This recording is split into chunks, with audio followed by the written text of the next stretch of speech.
하나님의 말씀은 누가복음 15장 25절부터 32절 끝절 말씀까지입니다. 누가복음 15장 25절부터 32절 끝절 말씀까지. 찾으셨으면은 한 절 한 절씩 교독을 하도록 하십시다. 누가복음 15장 25절부터 32절. 마다들은 밭에 있다가 돌아와 집에 가까이 왔을 때에 풍악과 춤추는 소리를 듣고 한 종을 불러 이 무슨 일인가 물으되 대답하되 당신의 동생이 돌아왔음에 당신의 아버지가 건강한 그를 다시 맞아들이게 됨으로 인하여 살찐 송아지를 잡았나이다 하니 그가 노하여 들어가고자 하지 아니하거늘 아버지가 나와서 권하되 아버지께 대답하여 이르되 내가 여러 해 아버지를 섬겨 명을 어김이 없거늘 내게는 염소 새끼라도 주어 나와 내 벗으로 즐기게 하신 일이 없더니 아버지의 살림을 청년들과 함께 삼켜버린 이 아들이 돌아오매 이를 위하여 살진 송아지를 잡으셨나이다. 아버지가 이르매 예 너는 항상 나와 함께 있으니 내 것이 다 내 것이로되 이 내 동생을 주었다가 살아났으며 내가 잃었다가 얻었기로 우리가 즐거워하고 기뻐하는 것이 마땅하다 하니라. 아멘. 우리 신앙생활은 하나님의 마음을 헤아리고 사는 삶을 말하는 것입니다. 하나님의 마음은 하나님의 뜻이라 이렇게 말할 수 있습니다. 그러므로 하나님의 마음을 헤아린다는 것은 하나님의 뜻을 알고 그 뜻에 순종하는 것이라고 이렇게 말할 수 있습니다. 여러분, 세상에서 효자라고 그러죠. 효자. 누가 효자인가? 부모에게 어떤 일도 시키지 아니하고 힘드니까 그냥 쉬시라고 가만히 계시라고 쉬시라고 이렇게 말하는 게 효자인가? 아니면 어머니 이것 좀 해주세요. 아버님 저것 좀 해주세요. 아유 난 하니까 잘 안 되네요. 아유 어머니가 하셔야 잘 하실 것 같아요. 이렇게 부모를 부려먹는 게 효자인가? 생각하기에는 부모를 부려먹는 게 불효자일 수 있지만 그러나 그게 훨씬 더 효자일 수도 있습니다. 왜냐? 부모로 하여금 무엇인가 기대를 갖게 만드는 거죠. 아유 내가 늙어도 아직 할 일이 있구나. 내가 나이가 이렇게 먹었어도 내가 챙겨야 할 것이 있구나. 이렇게 생각하고 에휴 이것들 나왔으면 어떻게 살까? 이렇게 생각하고 부모가 무언가 자꾸 움직여서 그 육체의 기력을 건강을 유지하게 하는 것이 효자인가? 아니면 부모님 힘드실까봐 다치실까봐 아무것도 못하게 그냥 내버려 두는 게 효자일까? 이 효자에 대한 생각들을 잘 해볼 필요가 있습니다. 다시 말하면 효자는 부모님의 마음을 헤아리는 게 효자입니다. 부모님의 입장, 부모님의 마음, 부모님의 생각을 헤아려서 그렇게 하시도록 하는 것이 그것이 효자라는 것입니다. 성경에는 효자라는 말은 나오지 않아요. 효자라는 단어는 성경에 나오지 않습니다만은 그러나 성경은 효자가 누구인지 누가 효자인지에 대해서 잘 말씀하고 있다는 것을 우리가 기억해 볼 필요가 있습니다. 우리가 지난 시간과 오늘 읽은 이 누가복음 15장 이 잃어버린 아들을 찾은 비유 11절부터 32절까지 오늘은 25절부터 32절까지 이렇게 읽었습니다마는 누가복음 15장에 잃은 아들을 찾은 비유는 진정한 효자가 누구인가를 말씀하고 있는 내용이라고 볼 수 있습니다. 잘 우리가 볼 필요가 있는 거죠. 여러분, 둘째 아들 다 탕자입니다. 불효자입니다. 그 당시 제사는 부모와 동일시하는 거예요. 그런데 자기에게 돌아올 분깃을 부모를 협박하고 조르고 때를 쓰고 이래가지고 부모 마음에 있는 상처 없는 상처 상처를 주고 부모에게, 그래서 결국 아버지한테 받은 재산을 또 다 팔아서 땅을 부동산을 다 팔아가지고 그걸 현금으로 챙겨서 그리고 먼 나라로 가서 다 탕진한 탕자고 불효자입니다. 자기에게 돌아올 분깃은 관심 있어도 부모는 안중에 없어요. 자기의 돌아올 유산에겐 관심 있어도 그 유산을 준 부모에게는 눈길 한번 주지 않고 마음 한번 주지 않고 팽 돌아서 가지고 먼 나라로 가서 흥청망청 다 써버린 탕자 중에 탕자입니다. 둘째 아들. 그런데 그 둘째 아들은 뭘 잘했냐, 무슨 장점이 있냐, 회개한다. 회개. 뉘우치고 돌이킨다. 그래서 나는 감히 하늘과 아버지께 죄를 지었기 때문에 나는 아버지의 아들이 될 자격이 없다. 그래서 아버지에게 있는 여러 품꾼 중 하나로 그렇게 여겨달라고 말해야지. 그리고 자신을 돌이켜서 아버지 집으로 돌아오게 됩니다. 그게 둘째 아들의 장점인데, 그런데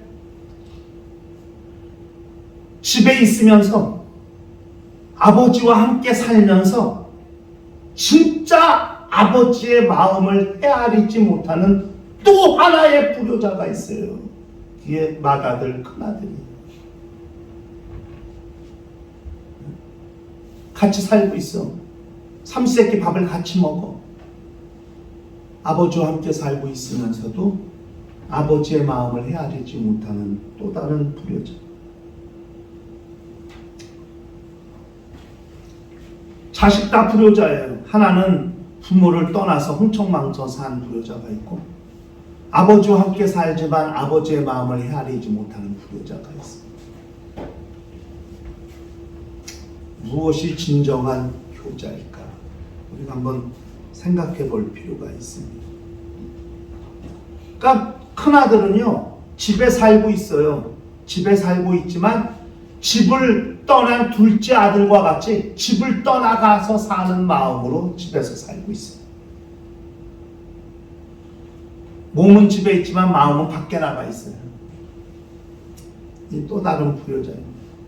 이 큰아들이 불효자인 거를 제가 본문을 통해서 좀 확인해 보고 싶어서 성경을 좀 봤더니 불효자더라고요. 진짜 큰아들이 불효자인 이유를 제가 세 가지만 좀 말씀드려요. 첫째는 뭐냐면 동생에 대한 무관심이에요. 동생이 돌아왔어요. 몰랐어요. 밖에서 일을 하느라고. 그런데 해가 져서 저녁이 돼가지고 일 끝내고 집으로 돌아오는데 고기 굽는 냄새가 나고 풍악 소리가 울리고, 아니 우리 집에 뭐 기쁜 일이 없을 텐데 뭔 일이야? 그러고 하인한테 물어봤어요. 그랬더니 하인이 말하기를 당신의 동생이 돌아왔음에 당신의 아버지가 그 아들이 돌아옴을 인하여 살진 송아지를 잡았습니다. 어디에도 형이 동생의 안부를 물은 내용은 나오지 않아요. 성경은. 그래요? 어떻게? 몸은 괜찮대요? 어떻게? 물어볼 만도 한데 단 한마디도 동생의 안부를 묻는 말이 없어요.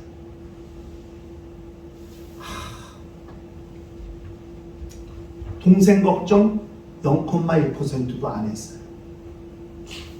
아버지랑 같이 살면 아버지가 얼마나 집 나간 동생을 걱정하고 염려하고 그 때문에 울고 밥도 먹지 못하고 이렇게 그 막내 아들, 둘째 아들 걱정에 노심초사하는 아버지를 보면서 살았을 텐데 몇 해 동안. 그런데 그 동생이 걱정되는 마음이 없어요. 이게 형의 모습이에요. 여러분, 무관심은요 살인과 같은 거예요.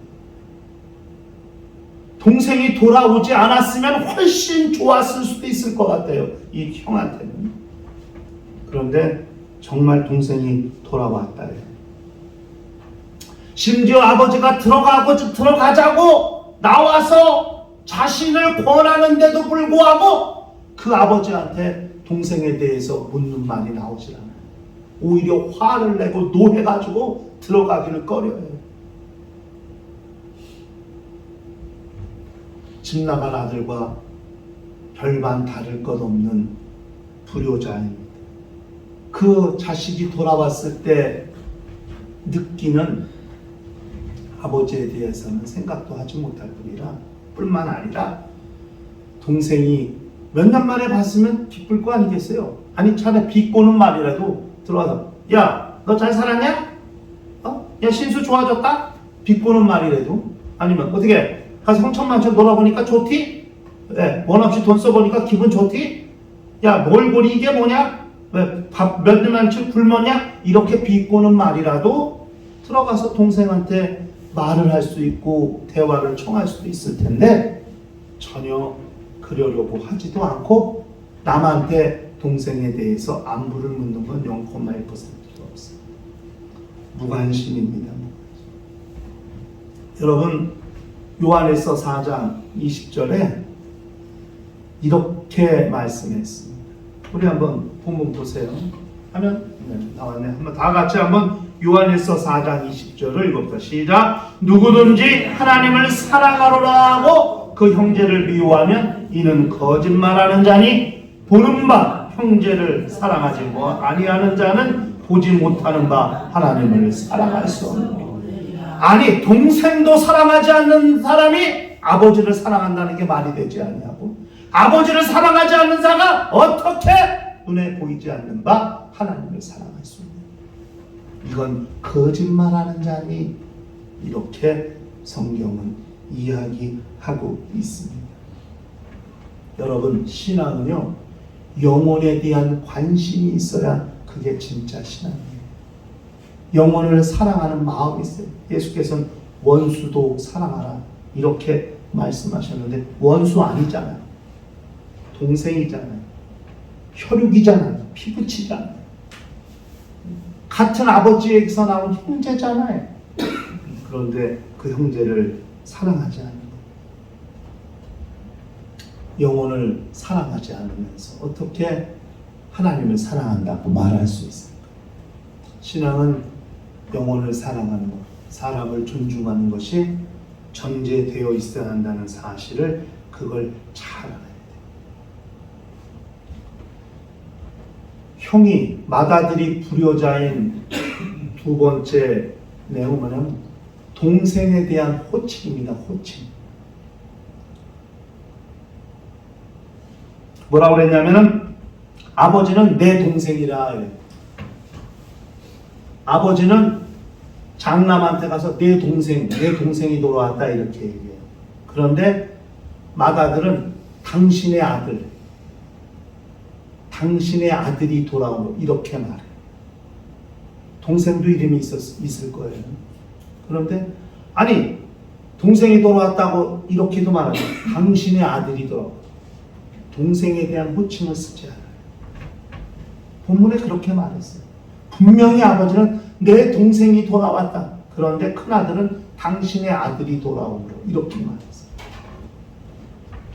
이게 형의 마음이고 형의 모습이에요. 동생에 대한 호칭이 달라요. 여러분, 예화 하나 드릴게요. 어떤 권사님이 딸을 시집 보냈으니 사위를 얻었을 거 아니에요. 잘 살아. 그런데 몇 년 지나갖고 목사님한테 와가지고 목사님 야, 우리 사위 좀 혼 좀 내주세요. 이러는 거예요.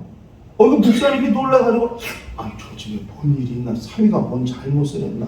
그래, 아니, 권사님, 왜요? 뭐, 사위가 뭐 잘못했어요? 아니, 주식회사 망했어요. 뭐, 바람을 폈어요. 뭐 했어요? 그때 권사님 말, 목사님, 저놈아가 나를 자꾸 장모님이라고 불러요. 어머니라고 했으면 좋겠는데 자꾸 장모님이라고만 부른다는 거야. 그게 너무 섭섭해갖고 혼 좀 내주라고. 목사님이 껄껄껄 웃습니다. 목사님이 생각해보니까 호칭이 다를 수 있다. 장모님이라고 부르는 건 아내의 엄마잖아요. 근데 어머니라고 하는 건 내 엄마잖아요. 그러면 내 아내의 어머니도 내 어머니일 텐데, 그렇죠? 장인 장모도 부모니까. 그러면 한 번쯤 어머니라고 할 수 있고 아버님이라고 할 수 있는데 거칠것대고 장모님이라고 부르는 거야. 이게 권사님이 처음엔 그런 애는데 몇 년 지나니까 이게 되게 섭섭했나 봐. 아니, 어머니라고 불러주면 좋을 텐데 꼭 장모님이라고 부르니까 속상해갖고, 목사님! 우리 사위 혼 좀 내주라고 이렇게 목사님한테 얘기했대요. 그래서 내가 가만히 생각해보니까 목사님 생각에, 호칭이 문제일 수 있다. 장모님도 어머니인데, 어머니 이렇게 할 수 있는데 꼭 장모님이랑 그게 좀 서운한 거예요. 여기도 마찬가지죠. 아버지가 네 동생이라고 말하는데 아들이 내 동생이 아니라 당신의 아들이라고 얘기해요. 아니, 아버지 아들은 내 형제 아니에요? 그런데 그걸 굳이 아우라고 하거나 아우 이름을 부르지 않고 아버지 아들, 당신의 아들이 돌아옴으로 살진 종아씨를 잡았습니다. 이 불효자는 이와 같아요. 똑같은 사람을 향하여 말을 해도 아우라고 말하는 것과 아버지의 아들이라고 말하는 것은 다른 거예요. 뭔가 좀 거리감이 있잖아요. 자기에겐 자기와는 마치 무관한 존재라고 여기는 것 같잖아요. 동생인데 왜 자기와 아무 상관이 없는 사람이어야 해요? 그런데 그렇게 격을 두고 거리를 두고 관심을 두지 아니하고 마음을 쓰지 아니하고 그렇게 호칭을 하고 있다는 것이죠. 쟤는 내 동생 아니에요. 아버지 아들이지. 이게 뭔 말이에요, 이게? 그쵸? 쟤는 내 동생 아니에요. 내 동생 안 할 거예요. 아버지 아들만 하세요. 이런 거 아니겠어요? 이건 굉장히 어떻게 보면 아버지의 마음을 그늘지게 만들고 부모의 마음을 아프게 하고 상처를 주는 말일 수도 있다 하는 거죠. 그러니까 사랑이 없으면, 긍휼이 없으면, 영혼에 대한 사랑이 없고 영혼에 대한 긍휼이 없으면 부르는 호칭도 당하죠. 이건 매우 안타까워요. 그것이 첫째 아들을 불효자라 볼 수 있게 하는 두 번째 내용입니다. 그 다음에 마지막으로 이 큰아들이 불효자라고 볼 수 있는 게 뭐냐면 가장 큰 이유죠. 정말 아버지의 마음을 몰라도 너무 몰라. 아버지의 마음을 헤아리지 못하는 거예요. 이게 큰아들이 불효자인 결정적인 이유입니다. 보세요. 여기 지금 본문에 보니까 본문 29절에 가니까 아버지께 대답하여 이르되 내가 여러 해 아버지를 섬겨. 이렇게 섬겼다고 말했죠. 그런데 이 섬겼다는 말은요, 이게 원어로 무슨 종살이 했다는 말이에요. 뜻이, 의미가. 그러니까 자기는 여러 해 동안 종으로 살았다는 거예요. 아들로 살지 않았다는 거예요. 명을 어김이었거늘, 이게 얼마나 친구들과 함께 염소 새끼라도 하나 줘서 친구들과 함께 즐기게 하신 일이었거늘, 여러분, 아들로 살지 않고 종으로 살고 아버지의 명을 100% 순종해야 할 종으로 살고 그저 주인이 주는 뭐 갖다가 함께 즐겨서 먹고 즐기는, 회식 시켜주잖아요. 사장이 힘든 일하면 직원들 회식도 시켜주고 그러잖아요. 무슨 아들, 자식을 회식시켜주는 부모가 어디 있어요? 힘들어도. 이거는 아들의 마음이 아닌 거죠. 아버지의 마음을 해야 하는 거죠. 여러분, 집에 사니까 즐거운 거예요. 아버지 아들과의 관계 자체가 기쁘고 즐거운 것이지, 어떻게 아들이 그 마음은, 신부는 아들인데 아들의 마음은 매일 종으로 살아요. 아버지는 한 번도 아들을 종이라고 생각한 것이 없어요. 생각한 적은 0,1%도 없어요. 아버지가 뭐라고 그래요? 예, 너는 항상 나와 함께 있으니 내 것이 다 내 것 아니냐? 이게 아버지의 마음이에요. 그런데 아들은 그렇게 생각 안 해요. 아버지를 섬기는 거예요. 종으로. 주인을 섬기듯이. 예? 주인의 말을 100% 순종해야 되는 종과 같이 아버지의 말을 순종해요. 그게 부모의 말을 잘 듣는 자식이라는 개념이 아니라, 지금 이 첫째 아들의 입장은 종같이 자신을, 신분을 낮추고 그렇게 주인의 말을 따라야 되는 종같이 자기의 신분을 낮추고, 그렇게 주인이 염소새끼 주어 저기 종들, 여러 종들과 같이 먹으라 했을 때 그 종들과 같이 먹으면서 기뻐하는 종과 같은 그런 마음으로 지금 살고 있는 거예요. 같은 집에 살고 있지만 동상이몽이죠. 같은 집에 살고 있고 같은 식탁에서 밥을 먹고 있지만 아버지가 아들을 생각하는 것과 아들이 아버지를 생각하는 게 전혀 다른 거죠. 동상이몽. 아버지의 마음을 전혀 헤아린 적이 없어요. 여러분, 아버지의 집에서 사는 것 자체가 기쁨이고 즐거움이어야 해요, 자식은.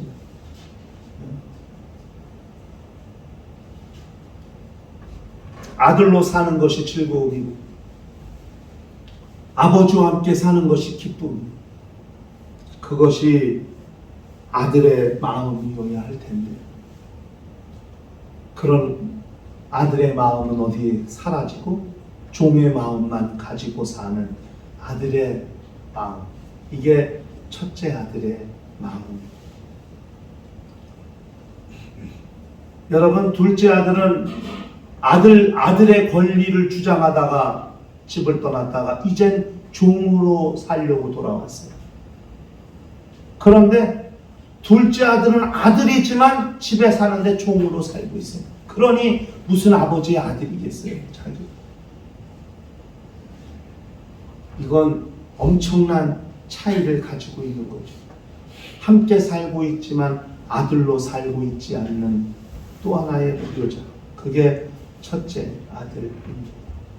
우리는 하나님의 마음을 얼마나 헤아리고 있습니까?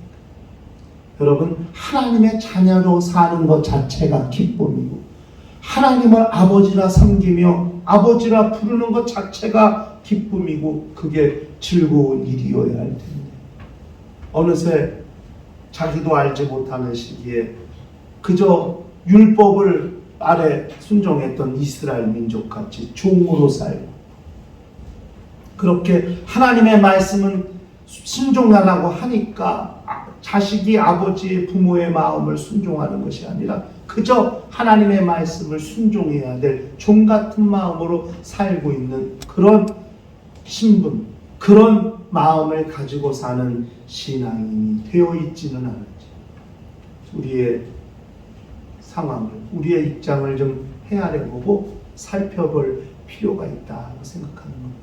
우리는 하나님을 아버지라 부르고 있는가? 우리는 진정 그분의 자녀가 되어 있는가? 그것을 우리가 생각해 보면서 정말 형이 동생을 어떻게 대우해야 할 것인가? 여러분, 베드로전서 4장 8절에 가면은 무엇보다 뜨겁게 사랑할지니 사랑은 허다한 죄를 덮느니라, 이렇게 말씀합니다. 동생을 미워할 수 있죠. 그러나 동생이 돌아왔을 때 그 미움이, 동생이 돌아온 기쁨이 그 미움을 덮고, 동생을 향한 마음이 그 미움을 덮어서 아우를 받아들이고 영접해야 될 그런 상황.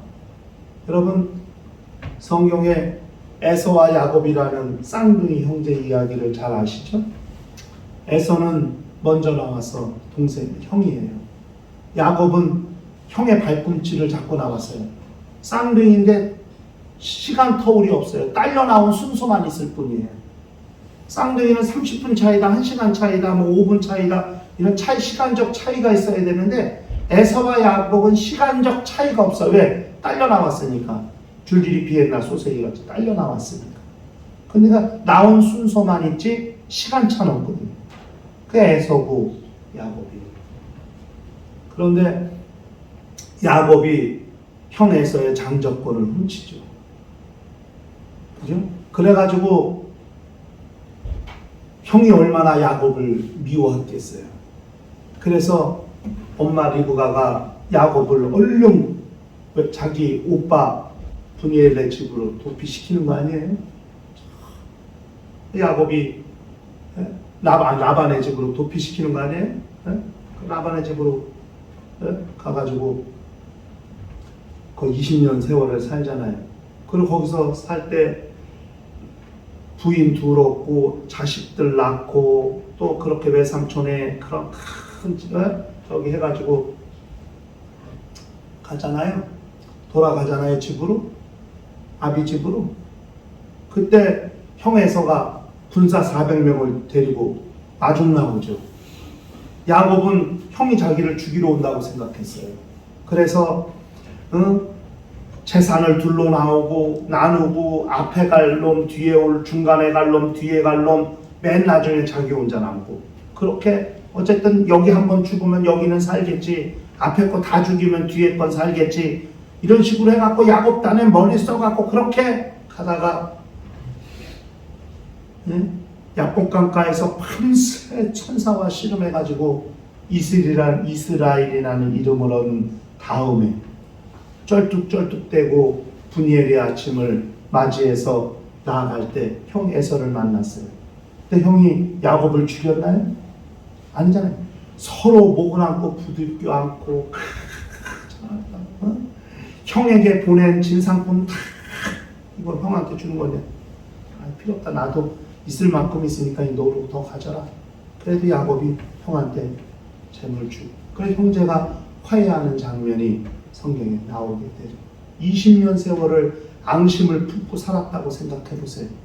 나타난 아우라도 죽일 수 있고 그 일가족도 다 죽일 수도 있었을 텐데, 그래도 에서의 마음은 20년 동안 또 자기도 살 만큼 사니까 형과 아우가 화해하는 장면을 성경에 말해요.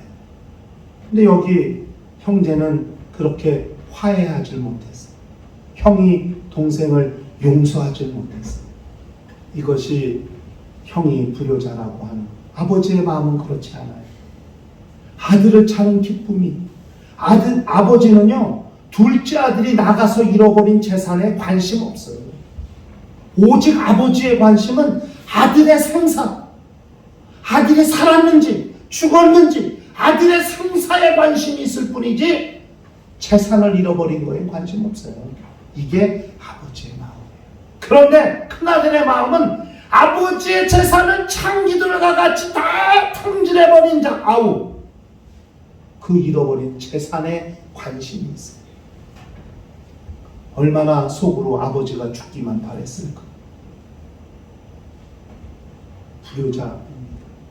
우리는 하나님의 마음을 헤아리는 성도, 정말 하나님의 마음을 이해하는 큰아들과 같지 아니하고 정말 아버지의 마음을 헤아릴 수 있는 그런 효자 같은 아들, 효자와 같은 아들, 효자와 같은 성도, 효자와 같은 하나님의 자녀, 그렇게 일평생 하나님의 자녀로 하나님의 마음을 헤아리면서 사는 거룩한 신령과 가정과 교회가 되시기를 주의 이름으로 축원합니다. 시간 다 같이 통성으로 기도하실 때 주여 내 평생 아버지의 마음을 헤아리는 아들의 심정을 가지게 하여 주시옵소서.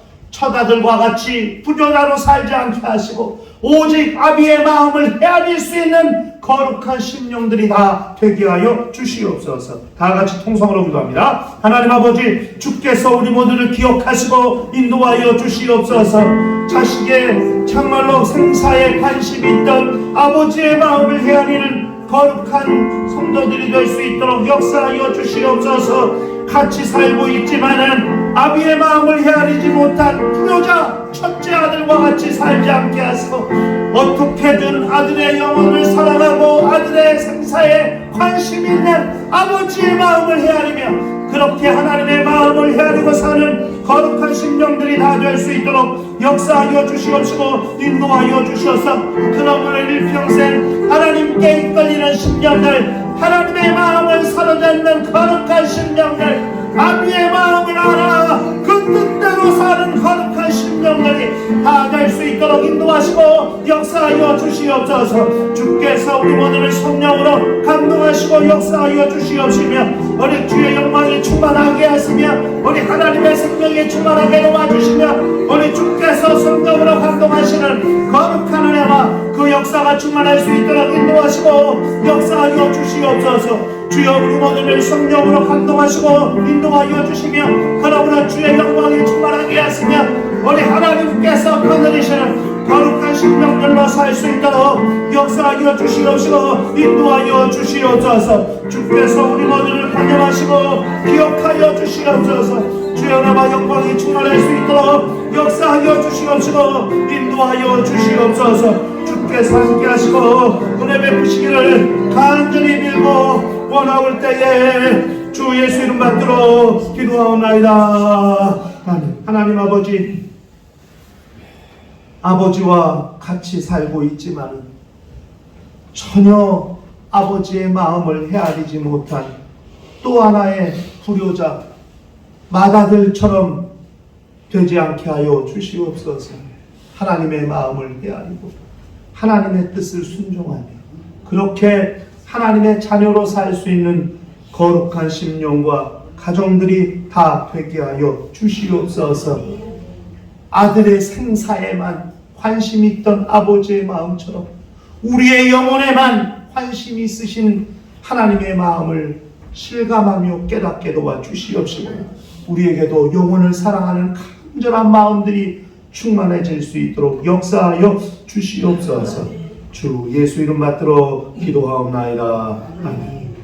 이제는 우리 주 예수 그리스도의 은혜와 하나님 아버지의 극진하신 사랑과 보혜사 성령님의 교통하시고 역사하시고 인도하심이 일평생 하나님의 마음을 헤아리며 살기로 결심하는 심령과 가정과 교회 위에 이제로부터 영원토록 함께 있을지어다. 아멘.